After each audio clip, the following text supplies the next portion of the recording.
이 시간 여러분 모두에게 하나님의 말씀이 임해서 그 말씀으로 위로받고 또 모든 병을 고침받고 풍성한 은혜 받는 시간 되시기를 주님의 이름으로 축원합니다. 오늘은 창조절 셋째 주일입니다. 오늘 사도 바울이 고린도전서에서 말씀하시는 교회란 무엇인가에 대한 하나님의 말씀을 전하고자 합니다. 오늘은 그 첫 번째 시간입니다.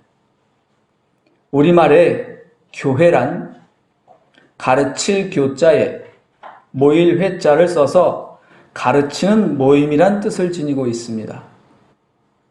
사도행전 2장 42절을 읽어보면 처음에 성도들이 모인 교회에서 무슨 일이 있었는지 간단하게 말씀하고 있습니다. 그 첫 마디가 그들이 사도들의 가르침을 받아 라고 말씀합니다. 아마도 그 말씀을 따라서 한국말로 교회, 즉 가르치는 모임이라고 이름이 지어진 것 같습니다.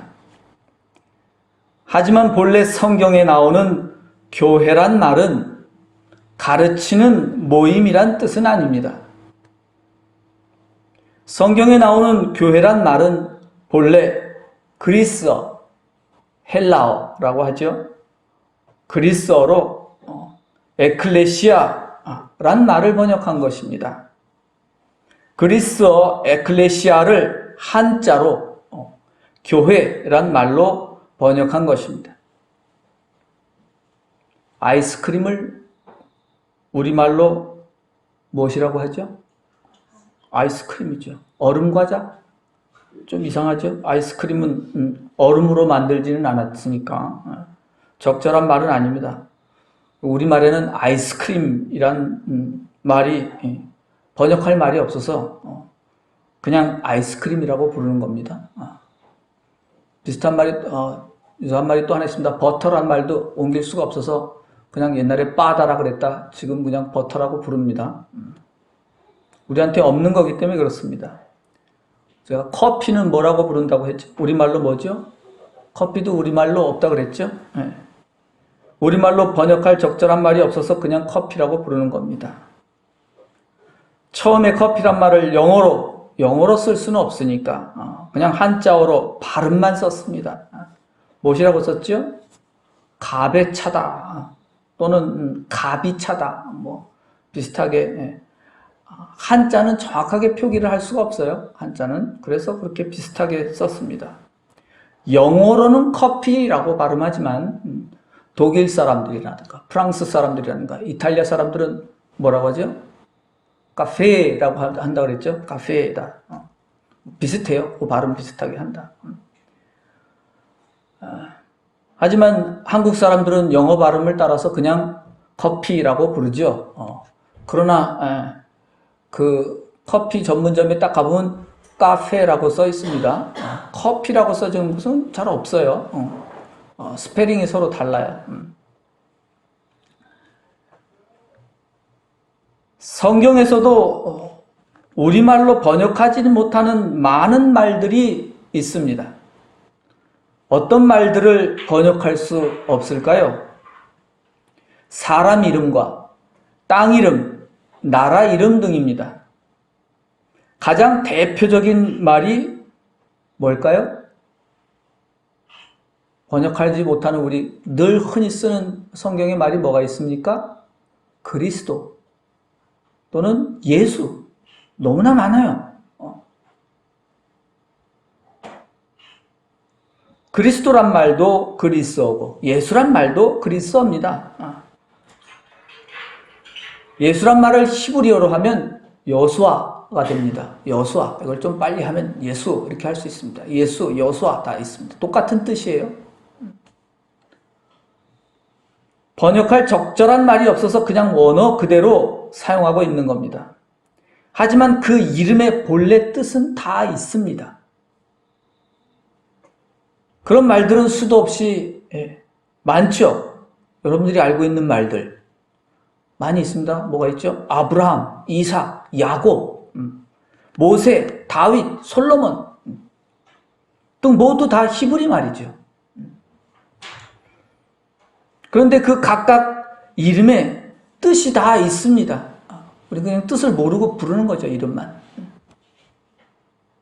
성경을 좀 배운 사람이라면 히브리 말과 그리스 말들을 조금은 알고 있는 겁니다. 그냥 이름들만. 따라서 여러분들도 이미 히브리 말과 그리스 말 또는 헬라 말을 조금은 할 줄 아는 거라고 보는 거죠. 그냥 이름들, 지명들, 뭐 그 정도입니다.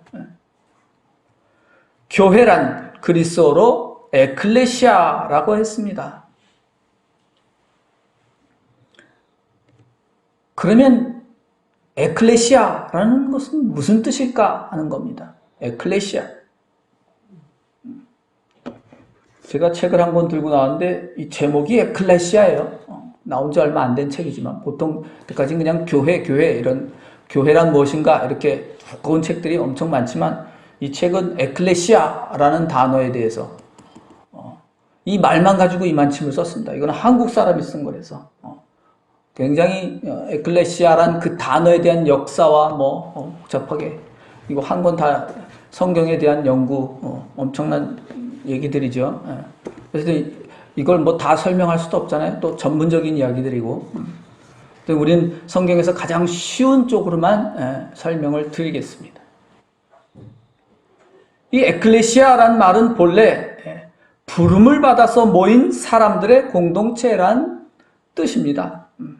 간단히 말하면 부름받은 사람들의 모임 또는 공동체라고 할 수 있습니다. 무엇 때문에 사람들을 불렀을까요? 누가 불렀을까요? 어떤 사람들을 불렀을까요? 여러분들은 어떤 상황에 처했을 때 다른 사람들을 부릅니까? 사람들은 위급한 상황에 처했을 때, 위험에 처했을 때,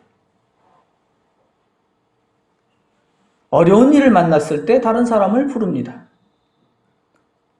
왜 부르죠? 당연히 도움을 청하기 위해서 부릅니다.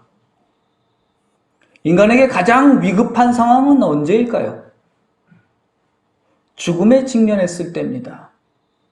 인간이 죽음에 직면할 때는 그러면 언제입니까? 천재지변이 일어났을 때죠. 집에 불이 났다거나 또 마을에 홍수가 나서 집이 물에 잠겼다거나 하는 경우에 다른 사람의 도움을 요청하기 위해서 다른 사람들을 부릅니다. 다른 경우도 있습니다. 이것이 더 중요한데 전쟁을 준비할 때입니다. 사람은 다른 부족들과 전쟁하기 위해서 자기 부족민들을 불러 모읍니다. 아니면 다른 부족민들까지 다 불러 모으죠. 즉 우리말로 소집한다고 합니다. 군대도 소집한다라고 말을 씁니다. 군대에서만 요즘엔 써요. 소집한다. 물론 여러 가지로 쓰죠. 뭐뭐 때문에 소집한다. 불러 모은다 그런 뜻입니다. 만일 어두리 마을에 외놈들이 쳐들어온다는 소식을 들었다면 어떻게 해야 합니까? 빨리 이웃 마을에 가서 싸움 잘하는 사람들을 불러 모아야 할 것입니다. 옛날 사람들은 그런데 평소에는 농사를 짓거나 물고기를 잡으며 생활을 했습니다. 그러다가 전쟁이 날 것 같으면 마을의 추장이 이곳저곳 흩어져서 생업에 종사하던 사람들 가운데 싸움 잘할 만한 사람들을 불러 모아서 전쟁을 했습니다. 지금은 미리 다 불러놨죠. 다 불러놨습니다. 군인이란 직업이 있어서 항상 군인들이 전쟁을 준비하고 있습니다. 하지만 옛날에는 군인들도 평상시에는 농사짓고 어장하면서 생업에 종사했습니다. 그러다가 전시에는 부름을 받고 한 곳에 모였습니다. 이처럼 마을의 추장이나 나라의 왕이 전쟁을 하기 위해서 농사짓고 사는 전사들이나, 전사들은 싸우는 사람들이요. 전사들이나 군인들을 한 곳으로 불러 모았습니다. 그렇게 불러서 모인 군인들의 집단을 에클레시아라고 불렀습니다. 간단히 말하면 에클레시아는 왕이나 추장이 자기 백성들 가운데 전사들을 불러서 모아놓은 군사 집단이었다는 것입니다. 왕의 소집 명령을 듣고 왕의 부르심을 받아서 모인 군사들의 집단이 에클레시아입니다. 하지만 그 뜻이 조금씩은 바뀝니다. 시간이 흘러서 후에는 왕이나 추장이 소집한 그냥 백성들이나 시민들의 집합체를 에클레시아라고 불렀습니다. 좀 더 그 범위가 넓어진 것이죠. 일반화되었습니다. 물론 노예들은 사람에 속하지 않기 때문에 소집에서 제외가 됩니다. 본래 외국인이나 거지나 노예들은 나라에서 불러 모으지 않습니다. 왜 그렇죠?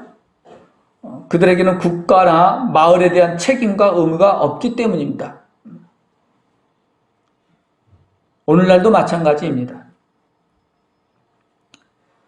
교회, 곧 에클레시아는 누구의 부르심을 받고 모인 사람들입니까? 왕도 아니고 추장도 아닙니다. 국가도 아닙니다.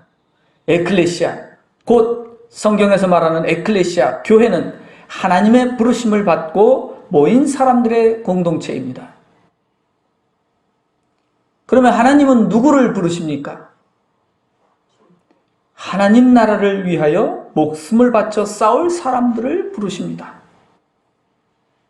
혹시 여기에 자기 목숨만 구하려고 교회에 다니는 사람이 있다면 다시 잘 생각해 보셔야 합니다.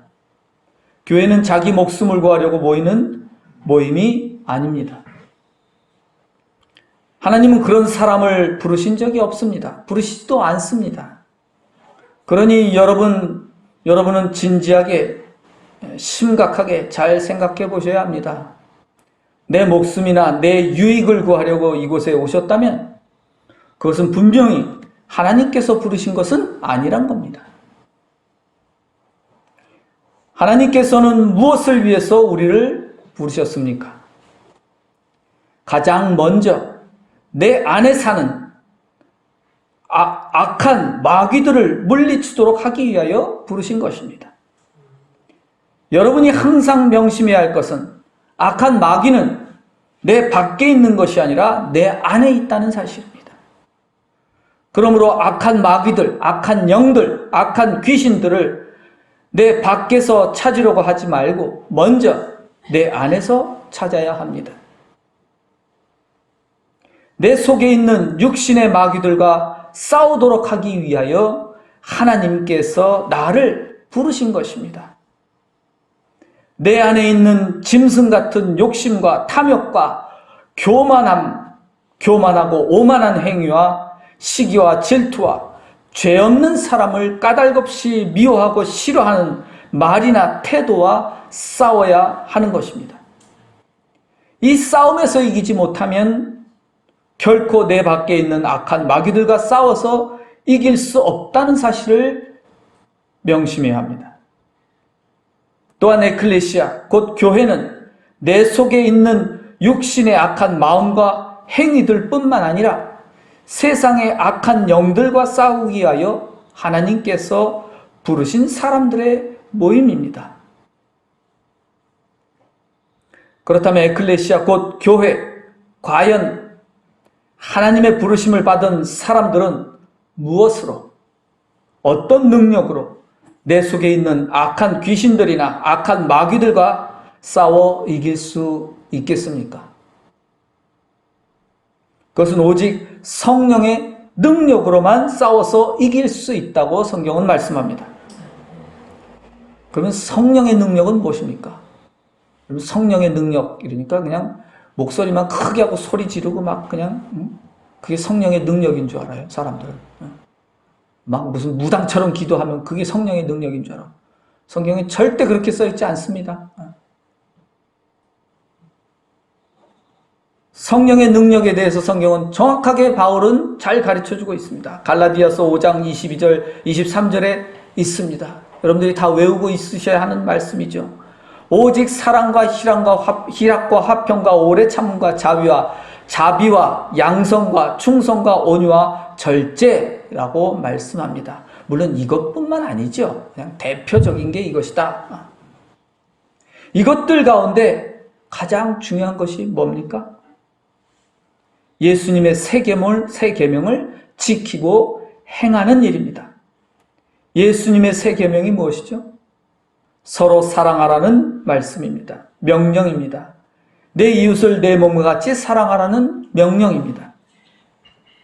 하나님의 부르심을 받고 모인 사람들, 곧 에클레시아가 해야 하는 일이 무엇이라고 말씀합니까? 서로 사랑하라는 계명을 지키고 행함으로써 내 속에 있는 악한 귀신들과 악한 영들을 물리치라는 것입니다. 자기 속에 있는 악한 귀신들 물리치라고 그러면 꼭 무슨 막 주여 막 이러면 다 물러나는 줄 알아요? 아니다. 성경은 그렇게 말씀하고 있지 않습니다. 소리나 빽빽 쓰면은 자기 속에 있는 마귀가 물러나가는 게 아니에요. 명백하게 성령의 능력으로 물러나는 것입니다. 그것은 아까 말씀대로 9가지 열매들이 있죠. 그 가운데 사랑하라. 그것만이, 여러분들이 그 사랑하라는 계명을 지키는 일만이 여러분들 속에 있는 악한 마귀들과 귀신들을 물리칠 수 있다는 것을 깨달으셔야 합니다. 여러분들은 하나님의 부르심을 받고 모인 사람들, 곧 교회입니다. 곧 에클레시아입니다. 그러므로 서로 사랑하라는 예수님의 계명을 잘 지키고 행함으로써 하나님의 부르심에 순종하는 참된 그리스도인이 되시기를 주님의 이름으로 축원합니다. 기도하겠습니다.